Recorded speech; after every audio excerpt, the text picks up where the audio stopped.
Hi friends, welcome to our channel. இன்றைக்கி நம்ம இந்த வீடியோவில் சூப்பரான மட்டன் குழம்பு எப்படி செய்ய போகிறதுன்னு தான் பார்க்க போகிறோம். நல்லா கிரேவி திக்காக இருக்கிற மாதிரி நம்ம ஹோட்டலில் அந்த கல்யாண வீட்டிலலாம் நமக்கு கொடுப்பாங்க. தேங்காய் அரைச்சி ஊற்றாமல் ஆனால் கிரேவி நல்லா திக்காக இருக்கும். அந்த ஸ்டைலில் தான் இன்றைக்கி நம்ம பண்ண போகிறோம். வாங்க பார்க்கலாம். அதுக்கு முன்னாடி நம்ம சேனலை சப்ஸ்கிரைப் பண்ணாதவங்க மறக்காமல் சப்ஸ்கிரைப் பண்ணிக்கோங்க.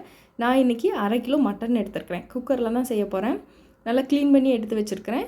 இப்போது இதை வேக வச்சுக்கலாம். அதுக்கு இந்த மட்டன் பாதி அளவு மூழ்கிற அளவுக்கு தான் நான் தண்ணி எடுத்துருக்கிறேன். தண்ணி அதிகமாக எடுக்கக்கூடாது, ஏன்னா மட்டன்லேருந்தும் குக் பண்ணும்போது நமக்கு தண்ணி வரும். அப்போ நம்ம தண்ணி மட்டன் மூழ்கிற அளவுக்கு எடுத்தோன்னா ரொம்ப அதிகமாகும், வெளியிலலாம் தெரிக்கும். அதனால் தண்ணியை பார்த்து எடுத்துக்கோங்க. இப்போ இது வேக வைக்கிறதுக்கு இந்த மட்டனில் உப்பு காரெல்லாம் பிடிக்கிறதுக்காக ஒரு 1/2 ஸ்பூன் உப்பு சேர்த்துக்கிறேன், 1/2 ஸ்பூன் மிளகாய் தூள் சேர்த்துருக்கிறேன், 1/4 ஸ்பூன் மஞ்சள் தூள் இதெல்லாம் சேர்த்து இப்போ நம்ம இதை வேக வச்சுக்கலாம். ஒரு 80% அல்லது 50% குக் ஆகிற அளவு எடுத்துக்கணும். நான் இன்றைக்கி 4 விசில் வச்சு எடுத்துக்கிற போகிறேன். அப்புறம் இஞ்சி பூண்டு பேஸ்ட் ரெடி பண்ணி வச்சுக்கோங்க. ஒரு 15 20 சின்ன வெங்காயம் எடுத்துக்கணும். சின்ன வெங்காயம் தான் நல்லா டேஸ்ட் இருக்கும், அதனால எடுத்துக்கோங்க. ஒரு வேளை இல்லைன்னா பெரிய வெங்காயம் எடுத்துக்கோங்க. இந்த வெங்காயத்தையும் நம்ம அரைச்சிடணும். அப்போ தான் நமக்கு கிரேவி சூப்பராக திக்னஸாக கிடைக்கும். அப்புறம் தக்காளியும் நான் அரைச்சி தான் வச்சுருக்கிறேன். தக்காளி அதிகமாக சேர்த்துக்கூடாது, ஒரு மீடியம் சைஸ். அப்புறம் கரம் மசாலா. இன்றைக்கி நான் கடையில் வாங்குகிற ஆச்சி மட்டன் மசாலா எடுத்துருக்கிறேன். இந்த 10 ரூபா பாக்கெட். இது 400 கிராம் மட்டனுக்கு கரெக்டாக இருக்கும். அதனால் இந்த பாக்கெட்டை ஃபுல்லாக எடுத்துகிட்டு இது கூடயே 1 ஸ்பூன் அளவுக்கு வீட்டில் அரைச்ச மசாலா பொடி சேர்த்துருக்கேன். இதில் மல்லித்தூள் ஜீரகத்தூள் எல்லாம் கலந்துருக்கு. நீங்கள் வீட்டில் அரைச்ச மசாலா பொடி இல்லைன்னா 1 ஸ்பூன் மல்லித்தூள் மட்டும் சேர்த்துக்கோங்க. அப்புறம் இஞ்சி பூண்டு பேஸ்ட் ரெடியாக இருக்குது. அப்புறம் ஸ்பைசிஸ்லாம் ரெடியாக வச்சுருக்கிறேன்.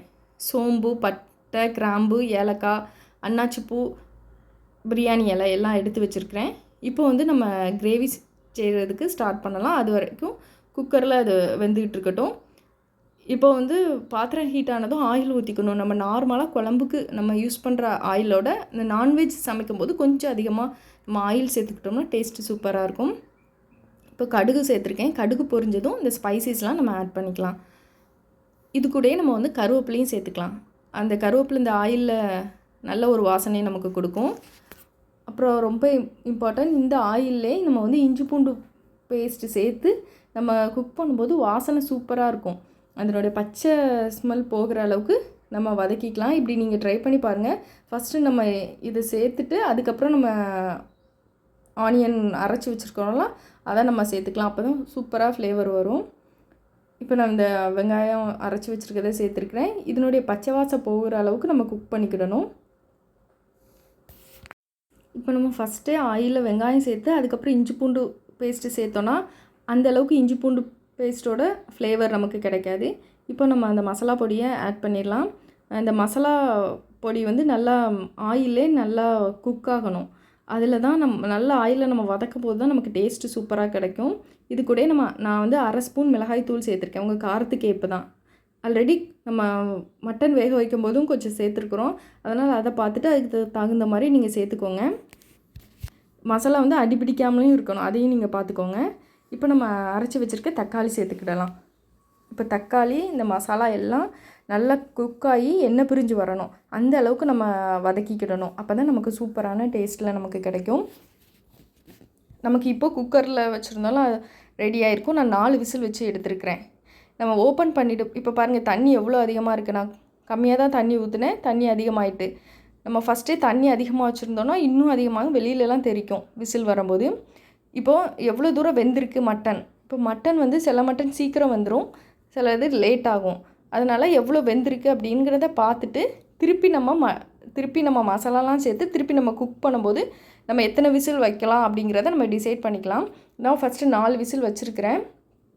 இப்போ மசாலா நல்லா குக் ஆகிட்டு அந்த மட்டன் வேக வச்ச மட்டனை மட்டும் எடுத்து நம்ம இது கூட சேர்த்துக்கலாம். அந்த தண்ணி இல்லாமல் மட்டன் மட்டும் எடுத்து சேர்த்துட்டு இதை கொஞ்சம் ஒரு 3 to 4 மினிட்ஸ் நல்லா மசாலா எல்லாம் இந்த மட்டனில் கோட் ஆகிற அளவுக்கு நம்ம வதக்கிக்கிடலாம். இப்போ உங்களுக்கு சீக்கிரமாகவே மட்டன் வெந்துடும் அப்படின்னு நினச்சிங்கன்னா ஃபஸ்ட்டு ஒரு 2 விசில் அப்படி வச்சுக்கோங்க. எனக்கு மட்டன்லாம் வேகிறதுக்கு லேட் ஆகுது. அதனால் நான் ஒரு 4 விசில் ஃபஸ்ட்டே வச்சுப்பேன். அப்புறம் இந்த மசாலாலாம் சேர்த்தும் ஒரு 4 விசில் வைக்கிறேன். அப்போ தான் எனக்கு மட்டன் வேகுது. அது மட்டன் பொறுத்து தான் இருக்குது. அதனால் நீங்கள் செக் பண்ணிக்கோங்க. இப்போ 4 மினிட்ஸ் வதங்கினதுக்கப்புறம் திருப்பி அந்த குக்கரில் அந்த மீதி உள்ள இந்த தண்ணியோட இந்த மசாலாவை கோட் பண்ணி வச்சுருக்கோம்ல இதையும் நம்ம உள்ளே சேர்த்து திருப்பி நம்ம விசில் வைக்கணும். அப்புறம் இப்போது நம்ம வைக்கும்போதும் தண்ணி அதிகமாக இருந்தால் வெளியில் தெரிக்கும், கம்மியாக இருந்தாலும் அடி பிடிச்சிரும். அதனால் இப்போ இதில் மூழ்கிற அளவுக்கு நமக்கு இருக்கணும். எனக்கு ஆல்ரெடி இந்த தண்ணியே கரெக்டாக இருக்குது. ஒருவேளை உங்களுக்கு தேவைப்பட்டுச்சுன்னா அடி பிடிச்சிடணும் உங்களுக்கு பயமாக இருந்துச்சுன்னா இந்த டைமில் வந்து கொஞ்சமாக ரொம்ப தண்ணி இல்லாமல் கொஞ்சம் மட்டும் தண்ணி சேர்த்துக்கோங்க. எனக்கு கரெக்டாக தான் இருக்குது. நான் இப்போது இதில் ஒரு 4 விசில் வைக்கேன். அப்போ தான் எனக்கு வந்து நல்லா மசாலாலாம் பிடிச்சி நல்லா வேகும். உங்களுக்கு வந்து ஃபஸ்ட்டு நீங்கள் வேக வைக்கும்போதே நல்லா வெந்துட்டு அப்படின்னா நீங்கள் விசில் எதுவும் வைக்க தேவையில்ல. நல்லா கொதிக்க வச்சுட்டு அப்புறம் மல்லித்தலை போட்டு இறக்கிடலாம்.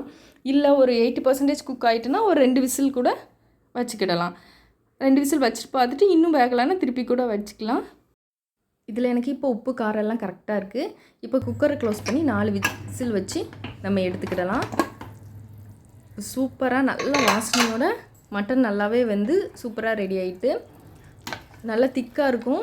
இந்த திக்னஸ் போதும் அப்படின்னா நம்ம இப்போவே இலை தூவிக்கலாம். திருப்பி நம்ம ஸ்டவ் ஆன் பண்ணி வைக்கணும்னு அவசியம் இல்லை. ஒருவேளை உங்களுக்கு இன்னும் தண்ணி தேவைப்பட்டுச்சு அல்லது இன்னும் தண்ணி வந்து அதிகமாக இருக்குது இந்த டைமில் அப்படின்னு நினச்சிங்கன்னா திருப்பி ஸ்டவ் ஆன் பண்ணி நீங்கள் வந்து உங்களுக்கு தேவையான திக்னஸ் வர அளவுக்கு குக் பண்ணி அந்த தண்ணியெல்லாம் வற்றின அளவுக்கு நீங்கள் எடுத்துக்கலாம். அவ்வளோதான், சூப்பராக ரொம்ப ஈஸியாக நம்ம பண்ணிடலாம். வெங்காயமும் இஞ்சி பூண்டு பேஸ்ட்டு அரைச்சி ரெடியாக வச்சுருந்தோம்னா ரொம்ப சீக்கிரத்தில் நம்ம ரெடி பண்ணிடலாம்.